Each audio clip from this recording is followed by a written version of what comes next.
Assalamualaikum warahmatullahi wabarakatuh. Apa kabarnya teman-teman? Balik lagi di channel Kajian Online.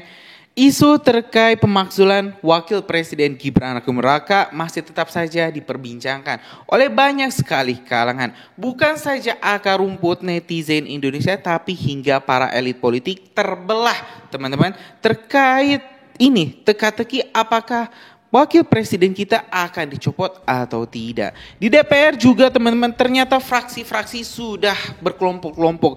Oposisi rata-rata mendukung hak angket untuk memakzulkan Wapres Gibran. Tetapi di sini ada juga beberapa partai-partai koalisi yang bergabung dengan pemerintahan Prabowo Gibran yang masih menyatakan setia untuk mendukung Gibran sebagai wakil presiden. Salah satu partai yang memang sangat getol teman-teman untuk menyuarakan pemakzulan di sini adalah Partai Merah, mantan penguasa. Pemimpin DPR yang saat ini memang masih memegang kunci surat pemakzulan Wapres Gibran. Kemarin di sidang paripurna surat tersebut belum dibacakan. Bahkan teman-teman, ini hal ini juga dikomentari oleh Wakil Ketua DPR RI Bapak Sufmi Dasko Ahmad yang menyebut memang surat tersebut sudah di tangan Ibu Ketua Umum DPR RI yaitu Puan Maharani. Sedangkan teman-teman, beberapa partai yang memang masih menyatakan dukungan kepada Wapres Gibran adalah Gerindra, yaitu partai besutan Presiden Prabowo Subianto yang masih menyatakan kesetiaannya untuk mendukung Wapres Gibran sebagai pemimpin yang sah di Indonesia. Nah, hari ini kita bakal mendengarkan salah satu pandangan profesor yang mungkin buat sebagian kalangan ini sedikit kontradiksi, mungkin sedikit kontroversial. Profesor Rocky Gerung memberikan arahannya bahkan secara mengejutkan, teman-teman, menyebut pemakzulan itu sah-sah saja. Lah kok bisa? Nah, biar lebih lengkap dan tidak simpang siur, mending kita simak dulu saja penuturan dari Profesor Rocky Gerung terkait isu pemakzulan dan bagaimana, apakah ini mungkin atau tidak. Kita dengar penjelasan selengkapnya. Berlangsung hari Selasa kemarin. Ya, tentu publik menunggu dengan gembira bahkan kelanjutan dari proses permintaan para purnawirawan untuk pemakzulan Wakil Presiden Pak Gibran. Karena itu akan ada di benak publik terus-menerus bahkan sampai pemilu 2029 yang akan datang. Jadi kalau DPR sebagai lembaga resmi sudah membaca itu, meneliti itu, dan menurut Pak Dasko itu akan diproses, itu penanda bahwa kepentingan publik didahulukan ketimbang transaksi-transaksi politik yang sifatnya personal tuh. Nah, ini sebetulnya berita bagus supaya dibuka satu kesempatan pada publik untuk secara sungguh-sungguh melihat bahwa kedaulatan rakyat itu ditegakkan, bahwa keinginan untuk membersihkan politik Indonesia dari isu, dari sensasi, dari segala macam sebut aja hoax itu hendaknya diputuskan atau dibicarakan di dalam forum-forum legal. Jadi DPR tidak mungkin tidak akan membahas itu karena ini adalah public interest atau sebut aja political interest dari publik. Nah, kita ingin lihat sejauh mana dia berakibat pada kepercayaan baru atau tambahan kepercayaan pada DPR. Kan memang ada upaya untuk menganggap bahwa itu cuma suara purnawirawan, tetapi itu suara yang tiba ketika Indonesia sedang atau ketika negeri ini sedang berupaya untuk melepaskan diri dari feodalisme, melepaskan diri dari pseudo otoritarianisme, melepaskan diri dari tradisi yang kita sebut paternalistik itu.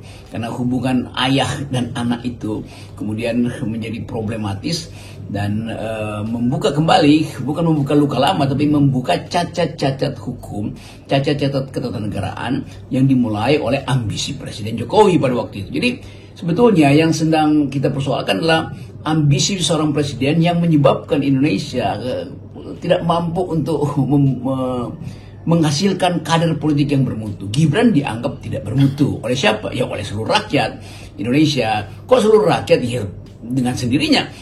Permintaan seluruh rakyat itu kendati hanya diwakili oleh purnawirawan itu masuk akal. Karena fakta-fakta yang dimunculkan memang memperlihatkan incapacity dari wakil presiden. Bahwa soal itu ada legitimasi pemilu udah selesai jangan dibongkar lagi, itu soal lain. Tetapi di benak anak-anak BEM, terutama di benak milenial, mereka menganggap bahwa mewakilkan masa depan pada sosok wakil presiden sekarang itu sesuatu yang kurang masuk akal dalam pikiran netizen. Dan itu juga dibaca oleh emak-emak, dibaca bahkan oleh kalangan intelektual Indonesia atau bahkan para peneliti dunia yang memperhatikan Indonesia. Tapi seperti Jokowi ini bapaknya ya, Gibran ini juga rupanya ada yang membela, bukan banyak juga yang membela Bung Rocky. Bahkan kabarnya ini muncul surat serupa dari purnawirawan yang menolak pemakzulan, tapi nggak disebutkan siapa purnawirawan yang membela Gibran itu. Ya, saya mengerti bahwa para pembela Pak Gibran bahkan ada yang memakai slogan ini Gibranku, dan pembelaan-pembelaan yang diajukan untuk menghalangi pemakzulan Gibran itu ya masuk akal juga, karena tetap dalam politik selalu ada hubungan antara friends enemy, itu antara siapa yang musuh siapa yang kawan. Tapi sekali lagi persoalan ketatanegaraan kita dimulai dari keinginan Presiden Jokowi untuk memandatkan dirinya pada anaknya, kan itu yang jadi soal. Jadi lebih pada soal etis, bukan soal ya legitimasi, legalitas sudah terjadi, pemilu sudah terjadi, Gibran jadi wakil presiden. Betul, itu semua ada hal-hal yang tangible, yang bisa kita rasakan, bisa kita lihat dengan panca indera. Tetapi ada yang tidak bisa kita lihat dengan panca indera, itu batin yang luka dari netizen, dari anak-anak muda milenial yang merasa bahwa masa hanya segitu kapasitas yang menyatakan diri sebagai wakil dari anak muda. Kami tidak ingin akal pikiran kami, masa depan kami diwakili oleh saudara Gibran. Itu yang kita dengar sebagai rasa batin dari mereka ya, terutama kaum milenial yang merasa bahwa kenapa Indonesia tidak punya kapasitas untuk menghasilkan pemimpin yang telah diuji, bukan yang disodorkan untuk dipaksa menjadi landasan kepentingan dari Presiden Jokowi.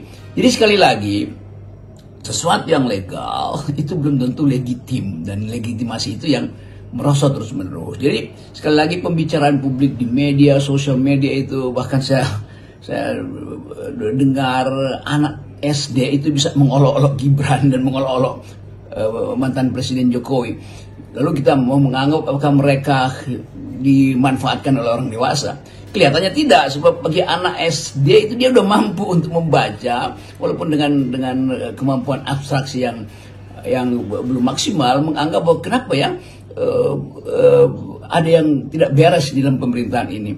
Ada yang ngotot untuk jadi presiden tapi tidak melalui prosedur yang sifatnya etis. Jadi anak-anak, bahkan anak SD bisa mengolok-olok tuh. Bagi mereka mungkin itu ya semacam lagu yang dibuat asal-asalan, tetapi itu penanda bahwa masyarakat Indonesia dari segala jenis kelas, segala jenis umur itu terlibat dengan isu yang sama tuh. Dan itu artinya sampai dengan pemilu yang akan datang, kalau dia tidak diproses, itu akan jadi beban yang secara psikologis membuat masa depan kita itu seolah-olah tidak ada harapan. Jadi demi politics of hope, demi memperjelas harapan masa depan, maka sebaiknya usulan pemakzulan itu diproses, dan proses itu bisa menghasilkan ya apa tidak kan. Tetapi sekali lagi dia mesti diproses karena reaksi publik terhadap isu itu betul-betul masif tuh, dan itu yang membuat kita percaya bahwa bagian-bagian akal sehat masyarakat Indonesia masih bisa kita andalkan untuk menuntun kita pergi ke 2029. Soal pemakzulan ini sesungguhnya domainnya kan domain parlemen ya, dalam hal ini terutama DPR dan MPR. MPR itu ada DPD juga di situ. Artinya ini topiknya apa atau bukan topiknya ini ya, keputusannya itu dari tangan para elit politik. Tapi para politisi kan nggak bisa juga mengabaikan begitu saja aspirasi publik itu. Purnawirawan jelas itu bagian dari publik juga, civil society, para mahasiswa yang jelas-jelas menginginkan agar dilakukan pemakzulan terhadap Gibran. Ya, soal prosedur pemakzulan itu urusan DPR, urusan Mahkamah Konstitusi, urusan partai-partai pendukung pemerintahan ini. Tetapi semua urusan itu seringkali bisa tiba-tiba tak berguna lagi kalau ada sebetulnya demonstrasi untuk menuntut pemakzulan. Kan kita juga mesti menganggap bahwa kalau orang demonstrasi itu bukan berarti mereka ingin membypass prosedur konstitusional yang bagi mereka mungkin lamban banget, itu mesti diproses di DPR, DPR kirim ke MPR, MPR kemudian minta itu diperiksa di Mahkamah Konstitusi, Mahkamah Konstitusi balikin ke MPR lagi untuk proses pemaksulan. Tapi bagi mereka yang menganggap bahwa mungkin lebih efisien kalau demonstrasi itu betul-betul dilihat sebagai kemarahan publik atau keresahan publik. Kalau mahasiswa demonstrasi, kalau masyarakat sipil menuntut pemaksulan itu dan ada eskalasi, maka sangat mungkin sebelum tiba di dalam prosedur pemeriksaan di Mahkamah Konstitusi, proses politiknya udah berjalan. Itu juga yang terjadi ketika Pak Harto lengser, sebelum proses politik berjalan, demonstrasi udah terjadi, demikian juga Gus Dur tuh. Jadi fakta politik bisa membatalkan atau bisa menyingkirkan prosedur konstitusional atau prosedur legal hukum kan.